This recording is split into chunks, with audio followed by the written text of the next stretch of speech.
Author to Authority podcast. And today we are talking about one of my absolute favorite topics, and that is authority marketing.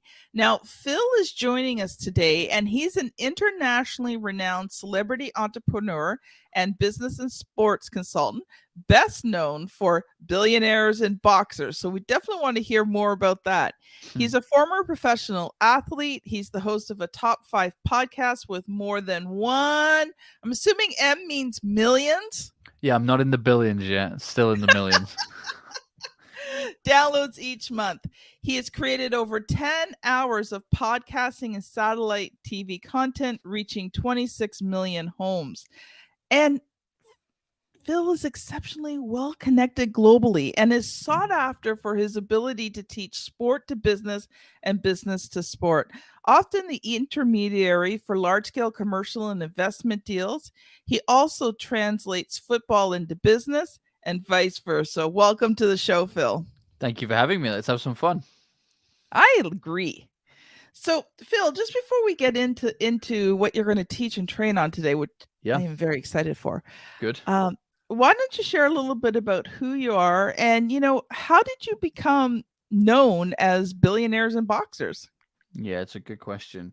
So I think one of the important things to note here is that I talk a lot about not waiting to be discovered and inviting yourself. And I'm a great example of that, really, which is why I now teach it. So this was never intended to be my business. I had no intention of being a coach or a consultant. In fact, most coaches and consultants annoy me.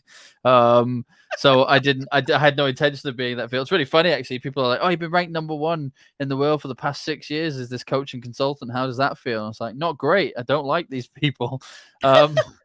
But where it came from was I grew and sold 2 sports podcasting networks, and then realized that the power of that was really not in the content. It was in the VIP networking with whoever the hell I wanted to meet. And then started to realize that I could do that for business. So I grew and sold 2 professional services agencies, one consultancy, which was specializing in emerging marketing. And the other one was a recruitment business, headhunting firm, talent firm, search firm, whatever you want to call it. And we sold those and exited those really successfully. But everything we had done had been kind of inviting ourselves to the top of the industry. So I was too young to retire. I didn't have enough money to retire. I had some money in the bank not to do anything for a while, but certainly not enough to last me for the next 60 years or whatever it was going to be. Not with my spending habits, and not with my wife. Definitely not with my wife's spending habits. So it was like, well, what are we going to do? And I kind of didn't know, but what started to happen was people would come to me and they'd say, hey, Phil, how did you get that TV show? And how did you win that client? And how did you get on that stage? And how did you meet that person? And I got so sick of telling them that I met them networking through podcasting that I just thought, you know what? I'm just going to teach people how to do this. And it was meant to be like a short term, let me just consult for a couple of people, teach them how to do it. And, fast forward X amount of years later, I keep winning awards for it. So I must be pretty good at it, but I'm not sure I enjoy it as much anymore. But where that's kind of led to is everything's kind of emerged and grown from there. So we now have a broadcast network that reaches, I mean, goodness knows, we've just bought a new one. So well over 50 million homes across 40 different countries worldwide, top 5% podcast network with million downloads plus each month, streaming channels, blah, blah, blah. And where that kind of came from was that as everybody started to have a podcast, that was no longer the thing that helped you stand out. So then we got global radio and streaming, and then everyone got streaming. And it was like, well, that no longer makes you stand out. So we just keep going up and up. I have jokingly said to my team, I hope they're ready because we're probably about 2 years away from making movies. Because that's where I think it just keeps going. Started off with let's have a chat on a podcast. Now it's, producing hundreds and hundreds of hours every single month of business content that we use to elevate our clients and really kind of give them the ability to use the same tools that we did, really, like network to win clients, network to win stages, platforms, investment. But also, I mean, how many people in the world do what you do, right? If you could be the one who turns around tomorrow and says, I'm a host of a satellite television network that reaches 50 million people plus a top 5% podcast network with 1 million downloads plus each month because I'm the person in the industry to listen to, you're now in an audience of 1, which is really what elevates our clients, which is why I describe it as inviting yourself, because it's a choice to go and do that. You can either hide in the shadows and remain unknown, or you can step into the limelight, and it's entirely up to you. Phil, that is incredible. But something I always wonder about, were there struggles during that time? Because Of course. sometimes we look at people like you and we go, oh, well, he's special, right? Or he's lucky, or he's whatever. And the thought that goes along with it, and we are not, right? Yeah, So I I get that. love to share some of the struggles too, to show that, you know what, the people on my show are real people who've Yep. lived real lives, who didn't have silver spoons that everything fell into their lap. Not at all. Okay, so firstly, I am special, but so is everybody else listening. I firmly believe that everybody has a superpower. Everybody I has that agree. thing that makes them unique. And if you don't know what that is, it's often the thing that you play down. So when somebody says, "Oh, you're really good at that," and you go, "Ah, it's easy. Anyone can do that." I just right place, right time, and it's always that thing that's your superpower that you play down, because you don't realize that the reason it comes easily to you is because it is your superpower. Right? Yes. If Spider-Man climbs a wall and someone goes, "Wow, it's incredible you climbed that wall," and you're like, "Well, the wall was just there. I just kind of went up it. It's not a big deal." It's like, no, it's really cool that you can do that. Other people can't do that. Same with Superman flying through the air. Someone goes, "Wow, how did you do that?" And he's like, "Well, there's a good breeze today." It was like, no, what are you talking about? Other people can't do that. So no, listen, I often say that we have the success that we do today, and the reason that we're really good at coaching and consulting is because we've tried every wrong door to find the right one. That's kind of what makes us so unique, and it's like standing on the shoulders of giants when you work with us, because it's like we have tried every wrong door so that you don't have to. No, there's been a lot of struggle along the way. I mean, even if you mean talk about not being born with a silver spoon, I was in and out of the social care system, grew up in a house with a lot of abuse, a lot of drugs, a lot of violence, a lot of violence. In and out of the social care system. I got kicked out of school at 14 and slept rough. I was homeless for quite some considerable length of time. Wow. I'm, statistically, I'm supposed to be dead or in prison. I'm not supposed to be where I am today. So, and I was well aware of this. I mean, I went to I got kicked out of school at 14, and I went to a remarkably rough school. We were the first school in the UK with metal detectors. So that kind of gives you the idea of this kind of school I went to. And as I got kicked out of school, we had this final school report, and my head of year, and I'll never forget this. In fact, funnily enough, speaking of authors, it's coming up in my book. I've actually mentioned it in my book because the phrase will live with me forever. She wrote, "My head of year final statement at the end of my school report, as I've been expelled from school, never allowed back, was, there is frankly nothing that endears me to Philip. There is nothing to like. Of this I am certain, he will either be famous or infamous, of which I am unsure." That was the end of my school report. And here's how bad it was. I went home and Talk was, about a prophet, eh? yeah, I went home and was like, "What's infamous mean?" And it was basically like, "Well, you're either gonna be a famous criminal or you're gonna be famous for something else." And I was like, "But she thinks I'm gonna be famous." Right? I'm taking the You positives from this. focused on the right part. Yeah, I'm gonna be famous anyway. So, I'm Richard Branson, I'm Al Capone. I'm not sure I care which one, to be honest. Not at this point. I mean, I do now. I've got kids. I certainly don't want the gangster lifestyle. I'm too much of an old man. I like my slippers.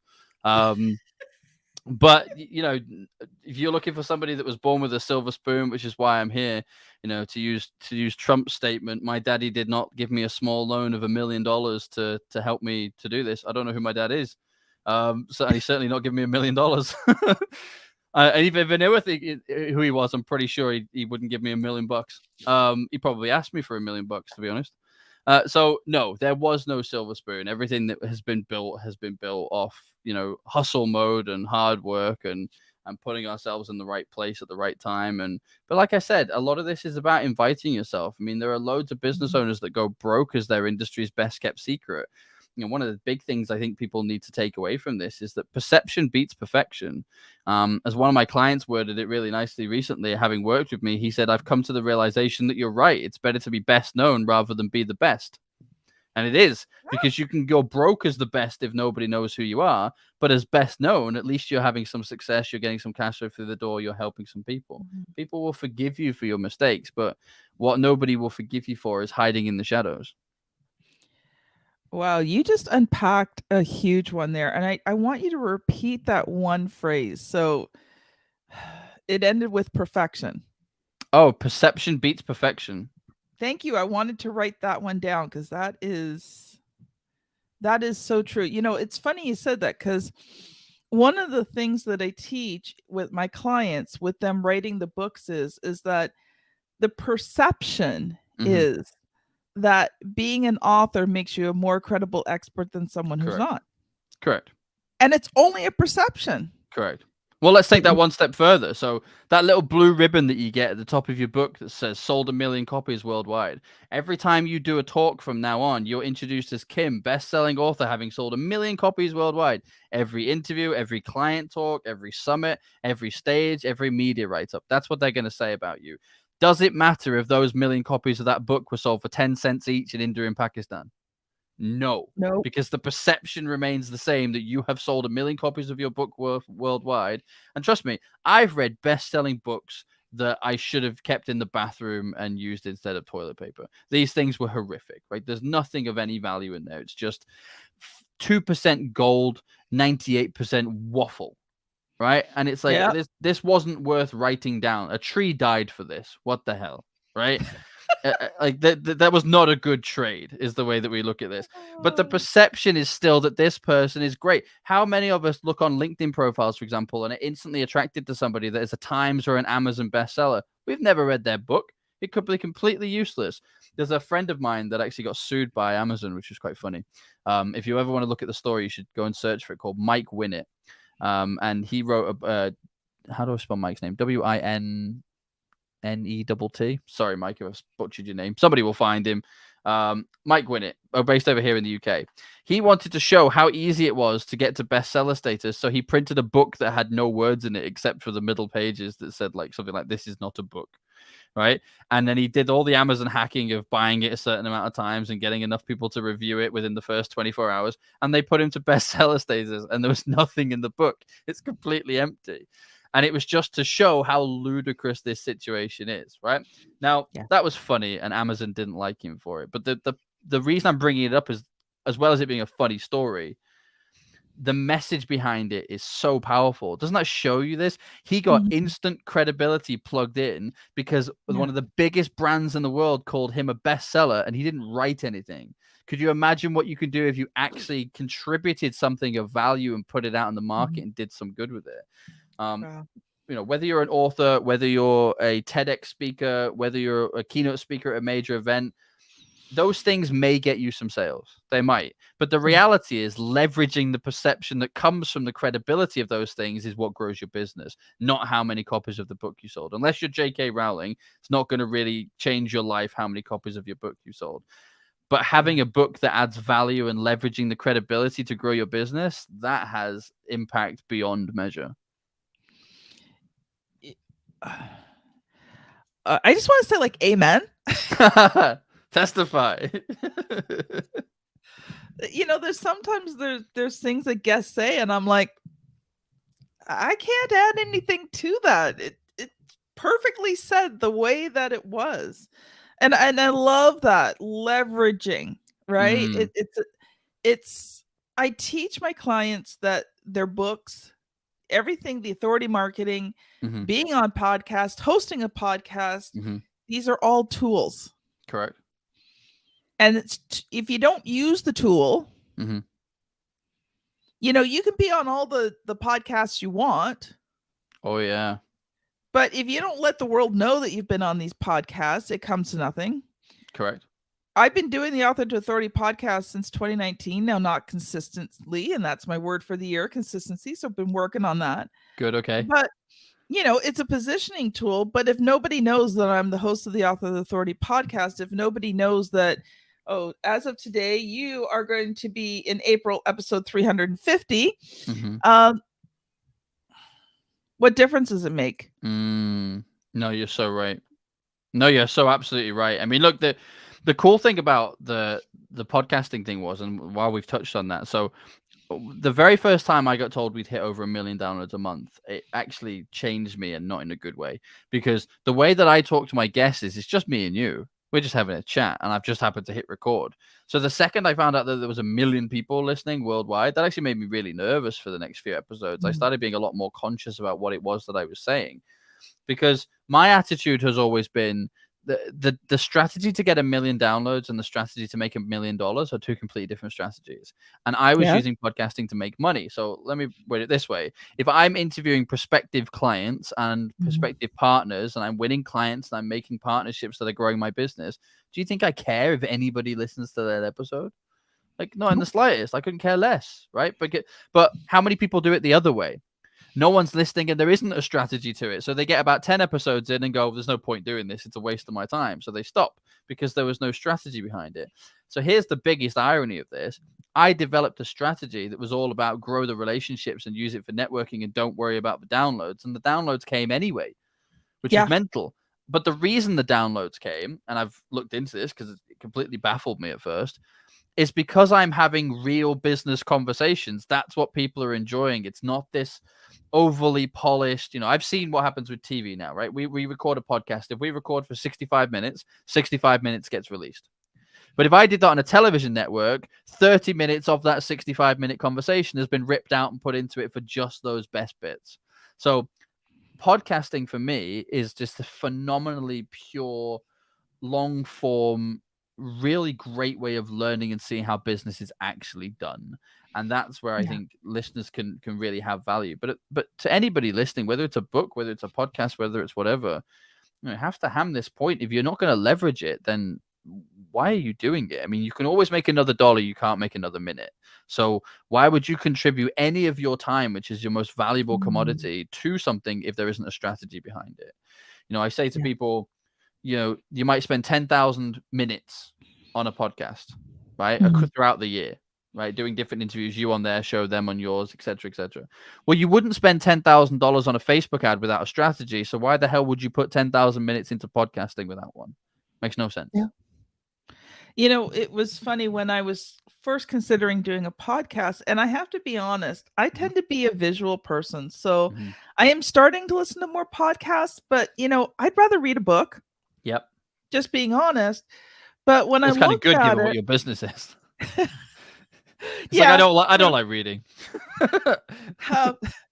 But when I looked at podcasting, and one of my clients was a podcast mentor, right? We started talking about this. What was the strategy? Because he was like, "Okay, you're not starting a podcast for the sake of starting a podcast. What was the strategy behind it?" And for me, it was two things. First of all, it was going to be the long game, right? In terms of building content, building audience, that. So in the beginning, it wasn't really about the audience. It was about building a content library. But the other thing he said, which went right along with what you just said, was the guests that you have on your show. The relationships you develop. And if you choose your guests wisely, some of them are going to become your clients. Correct. So I mean, I don't, as far as I know, I have not made any money off my audience. Sorry, audience, I still love you. Yeah. But I have developed great relationships with the guests that have been on the show. And, from there, in the right time and seasons, some of them have become my clients. Yeah, correct. And so I love the fact that you took a look at the podcasting as the network that you build, not necessarily the audience in the beginning. And, some of these things are long games. Yeah, I think the way that I look at it is it's a VIP backstage pass to network with whoever I want to network with. So I see it more as a giant, and it's the same with the television content, but I see it more as a giant spotlight. Whatever I shine it on is going to become illuminated. So if I want more speakers, more customers, more stages, more media opportunities, whatever I shine it on, I get more of. The audience is a byproduct. Now, we still take the same methodology with our television networks. We reach 50 million homes. We don't monetize those homes. As fact, the money that we make through advertising and sponsorship on those channels gets donated to our nonprofits and philanthropic causes. Because for me, it's part of our philanthropic work. We're finding great people, having great conversations. We're bringing clients on and elevating them and growing their businesses and taking them to the top of their industry, all leveraging this platform. We've already won from it. The least that we can do is create great content and give that back out to free for an audience. So I'm never looking at monetizing the audience. That's not what I'm trying to do. There's enough people trying to sell them subscriptions and all the different types of pieces and, sell their data. I have no interest in that. That's not why I'm doing this. I think whoever that mentor was is quite wise to tell you that. So the way that I look at it is your content is about earning and about learning. That's it, right? And a great way of looking at that is what I call my 4 Ps, which are when you're interviewing people, if they're not one of the 4 Ps, why the hell are you talking to them? And the 4 Ps are purchaser. That's pretty obvious. It's going to become a client. Partner, which is what I call an NCP, a non-competitive partner. So who works with the same target audience that you do, but delivers a different service or product. Yeah. The third one is promoter. And that's usually somebody who's a bit of a super fan, loves what you do, is unlikely to be a partner or a purchaser, but can introduce you to more of the first 2. And then the final one is a platform. Who has a platform, a stage, a podcast, a speaking opportunity, media, television that can introduce me, even a mastermind group, that can introduce me to more of the first 3.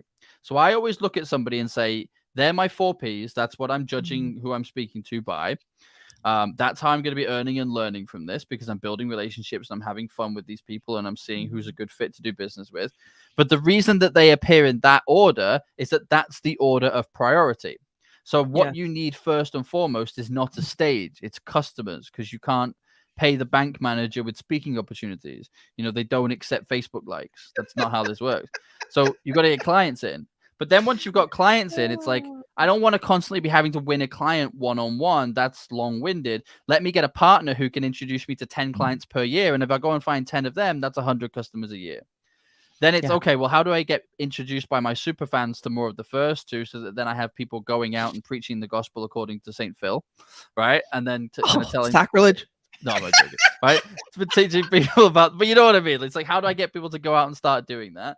And then the final one is, great, now I've got this, and I've got some legs to stand on, and I've got some framework, and I've built a foundation.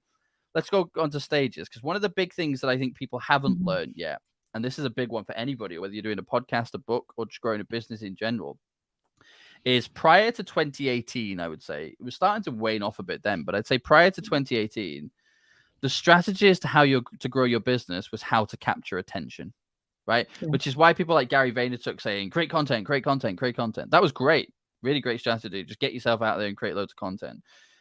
Now we live in a world where everything is vying for your attention. Facebook stalking you around. If you say something near your phone, Amazon's trying to sell it you.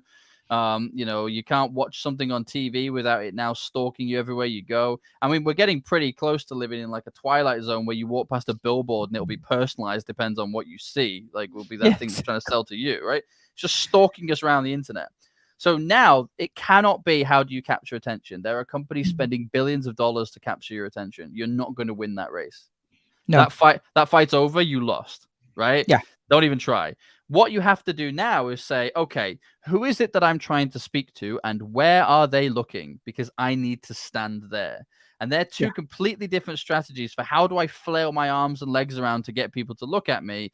And how do I build a relationship with the person who already has the audience, use law of reciprocity to give them something so that they want to reward me with standing in front of that existing audience? That's a completely different strategy, and it's the one that's winning. Well, it's the difference between farming, fishing, and hunting. Correct. Yeah, absolutely. And I'll let the audience think about that one. But I wanted to go back to your 4 Ps, because when you said that, in my Author to Authority book, I have a whole chapter on networking.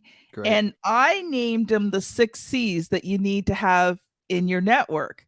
Okay. So crowd, that's the people who are on the outside looking in, right? Obviously your clients, your comrades. So those are the people who are on, basically kind of the same level of business you are. You develop close relationships with them. You do JV partnerships with them. When you're having a really bad day and you want to quit, they're the ones that you can go to. And unlike your family that says, oh dear, if it's just too hard, it's okay, you can quit. They look at you and go, like, suck it up, buttercup. You can do it. Yeah. I'm with you. Great. Like that. Right? Collaborators, connectors, and coaches. So very similar to what you were talking about there. Yeah, very similar. Oh, by the way, just so the audience knows, I wasn't really being serious with the sacrileges. I got thinking about that. If you look at actually what the word gospel means, gospel means good news. So you're talking about bringing good news to people. I am indeed. But I couldn't resist the maybe calling myself a saint was a step too far, but I've been called much worse, so it's all right. Phil, I think you and I could go on for a very long time here. Oh, we could have a lot of fun. We'll go full Joe Rogan. We'll do like a half-day thing. Oh, I think my husband and my guests that are coming over for dinner tonight would be a little bit upset about that one. Bring them on. Yeah, I don't think that would happen either. So we've got about 5 to 10 minutes left. And so what are, like, we talked a lot about leveraging. So maybe you can just take a couple of minutes. So people have these things. So say they've been on podcasts, say they've, been on Facebook Lives. I don't think most of my audience yet has, been on either big stages or TV or, any of those types of things. So they're starting out in the smaller stuff. Yep. How would they leverage what they've done? Good question. Okay. So, I'll give you a couple of links that you should use as well, actually. But here's a couple of things. So number one is you need to be getting yourself on more content. We'll talk about how to leverage what you've already got, but finding these people, using the 4 Ps and getting yourself out there is a great start. So if you go to places like podmatch.com, which is where we met, matchmaker.fm, podbooker.com, 3 of my favorite podcast booking sites. I led with Podmatch because it's owned by a good friend of mine, Alex Sanfilippo, who, full disclosure, is a business partner of mine on the broadcast side. So I am giving him a plug, but it's all right. He's a good guy. It's okay. I just met Alex, actually. He's a good egg. Podfest, which was in January. Yeah, I wind him up a lot, actually, because I always say all those pictures from Podfest, somebody should have got him a box to stand on. I don't think he was very happy with those comments, and now I've put it on air, so you're welcome, Alex. I still love you. And get on those 3 sites. I mean, that's the easiest way. I mean, they all have a free version. I would highly recommend you do the paid version. They're not particularly expensive, but they all have a free version. So I like to give you actionable steps that have 0 barrier to entry, right? Yes. There is another platform that I really love that I'll drop my affiliate link for, and you can stick it in the comments and in the chat. It's a website called Capshow. And Capshow is an artificial intelligence tool that allows you to, now they're actually bringing out a guest part of this, that allows you to upload your guest appearances. It will help spit out LinkedIn articles for you, at least 80% ready, so you can tweak them. It gives you the quotes that you gave during that, so you can either do that yourself or give it to a social media team to turn into social media collateral and social proof. You can go on to things like IMDb. Now, as a podcaster, recently they've added in host, podcast guest, and podcast host as titles on IMDb, which means that all of the interviews that you do can be on there, which ranks incredibly highly for Google backlinks. But ultimately, this thing here is about, you can't just do the interview and it's one and done and then you leave it alone. Like, I use this in all kinds of ways. So take this interview, for example. If I'm speaking at a conference for potential authors or people who've written a book or want to write a book, right? What I would do is, at the end of this conference, before they book a call with me, I would send them a link to this podcast interview. I'd say, actually, funnily enough, I had this conversation with Kim about how you leverage it. Go and have a chat. And if it resonates with you, let's book in a call and have a conversation. Yeah. And I'm letting my content do the storytelling for me and doing the sales for me. I don't have to say the same thing on every call over and over again. Like, this is me. I've said it here. If you've enjoyed this, great. You're getting a taste of my personality. This right here is a great example of something that I could use for my sales, because there's 2 things. Number one, okay, hopefully I've dropped some gold so that people can see some information. But here's the second one, and potentially the biggest one. If you're listening to this thinking, this guy's a douchebag, who is this idiot? Don't work with me, right? Because this is who I am. Like, you're not going to enjoy working with me. If this is not you, like, I have turned you off and you should leave me alone, right? However, if you're listening to this going, I like this guy, he's fun, he's direct, I can see myself learning well from him, great. Come and have a conversation with us, because there's some deep spiritual stuff and some intuition stuff that goes into this as well in the background and all that kind of great jazz. But if you're resonating with me, come talk to me. One of my greatest ever mentors said, make more decisions with your heart and less with your head, because your heart doesn't lie to you. Yeah. And I like that a lot. So if I've either turned you on or I've turned you off. A weird expression, but let's go with it, right? And if you like it, come talk to me. If you don't, leave me alone. Right? Yep. But I never have to say these things again. So that's another way that you can leverage this now, is you can leverage it by putting it on your social media, taking the quotes, but setting up a thing like Calendly, and then having Calendly workflow. And in the days in between calls before they come to you, dropping in interviews that they can then watch before they come on. And they're either going to cancel the call because they don't resonate with you and save you a ton of time, or they're going to really resonate with you and they're going to come on the call and be like, hey, Kim, you know, when you said this thing, that was really funny. I like that. Tell me, how do you do this? And we're straight down to business. We've Oh, cut I out love all that. the fluff. Phil, that was gold. That was just pure gold. And I'm writing that down as we talk. So I want to go back to Capsule for a second, because Yeah. I actually had Deidre Chishen Did on you? the I love Deidre. podcast She's wonderful. January 24th. So it's episode 316. So if you want Yeah. to find out more about Capsule, You should. go back to episode 316, because Deirdre talked about, you know, how to get 4 ways to get unlimited traffic. Of course, Yep. she highlighted the Capsule. I have tried it out. It's Isn't it great? Yeah. It's such a cool bit of kit. Wonderful. It's like, Now, where's this been my whole life? As a writer, I found that for me, it's actually easier just to write everything than tweak stuff. Sure. You're a writer. The vast majority of us aren't. I mean, a lot of the people on podcasts, for example, you know, I'm releasing 3 books this year, and I've pretty much transcribed all of them because I'm not a writer. That's not my thing. Yeah. You know, I will sit for 2 hours and stare at a blank piece of paper, but if you give me a microphone, I'll go for days. Well, that's because most people are stronger in either writing or speaking. Yeah, definitely. But you know what I would say about Deirdre, and I'm not just saying this because she's a client. I absolutely love her platform. Like, even if she wasn't a client, I would still be using that platform. It's really good. I think it's really great, in particular for picking out titles that are SEO friendly, that allows you to kind of rank better. I think that's really clever. I really like the quotes section, where it's actually going to give you your best quotes from the interview. So there's so many cool tools out there now. AI is the buzzword at the minute, right? And everyone's kind of chatting all about AI, and that's fine. I don't have a problem with that. I actually worked in AI for a long time, many years ago, so I have a slightly different perspective on it. But what I would say is technology is at its best when it's enhancing the human experience. And that's what I like about Capshow, is that it allows you to enhance the human experience from a human conversation to reach more humans, as opposed to something like a chat app that is designed to just take humans out of the process altogether. Yeah, and you know, I'm not the biggest on AI, though I do like Capshow, because sometimes I think, you know, especially as a publisher, and I've done a lot of low content books and things like that, kind of on the side. You know, I think it's possible that, you know, if you're just using the AI and you're not allowing that human content to come in, I think you actually lose authority. I agree. But but if you use it and you tweak it and you kind of make the AI as a foundation, and then you go in and you really make it your own, it lays a good foundation for you, but it can't build the entire house. You're so right. I couldn't agree more. I think it's utilizing it to enhance that human experience, where if you let it do it for you, it's not even going to sound like you know. And the people who, you know, if I wrote all of my books, for example, using AI, then people would listen to my shows, they'd watch my TV content, they'd read my book, and they'd be like, who wrote this? This doesn't sound anything like Phil. Yeah, exactly. And that's not doing your brand any good whatsoever. But utilizing it to support you and bring some stuff together and design a framework and find some SEO things and some quotes. Yeah, use that stuff for days. That's a brilliant way to use it. I agree. I so agree. Okay, Phil, we are actually out of time. That's a shame.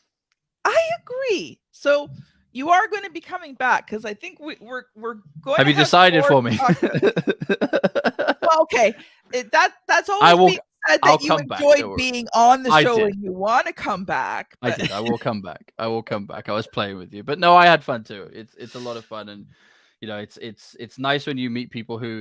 I mean, this is a great example of a non-competitive partner. In fact, if people want to see these things in work, Kim and I work with a lot of the same target audience, but deliver a different service or product. We would be really good at referring business to each other, because there are people that are writing a book to get credibility that if we plug them in with what we're doing, sky would be the limit. But likewise, there are people working with us to get their credibility that don't have a book. And there's another aspect and a tool that they should really be using, especially given how much content they're creating and how much equipment, if you will, and how many tools and resources they have to actually turn that into chapters of a book that would help people. So you're seeing magic happen in front of you. It's actually the reverse too. So I'm working with a marketer, and he was talking about creating content, and I'm like, okay, so I have 300 podcast episodes. I've written an almost 200-page book, and I'm already working on putting out an article. I've already got the article titles for 52 articles for this week. 12 are written. And he looks at me and he goes, "You are unusual." I said, "Yep." Because usually, marketers like, okay, we need content. Oh, My yeah. problem It's like is I've got so much content. What? Yeah, you're so right. It's like getting blood from a stone. So I owned a marketing consultancy for many years, and it would almost be like they'd hire you and they'd go, right, create content, monkey, go. And you'd be like, wait, you need to give me collateral. I need stuff from you. And they're like, no, that's why we hired you. We hired you to create content. I'm like, I can't create content in your voice in the way that you do this, which is another reason, by the way, I love podcasting, because podcasting, when your marketing team or an external agency chop it up, it's literally using your voice as your marketing. I mean, it's the definition of your voice. And I absolutely love that, because there's no misconceptions. People get to taste your flavor, see your personality, see what you're all about. And I absolutely love that. So I will definitely come back on. Thank you for the invite. Oh, Phil, if people have enjoyed this episode and they want to connect with you more, what's the best way to either work with you or connect with you on social media? Like, what would you prefer? Great question. So if you go to, I'm just going to check this is working before I tell you. I'm almost positive it is. I haven't used it for a while.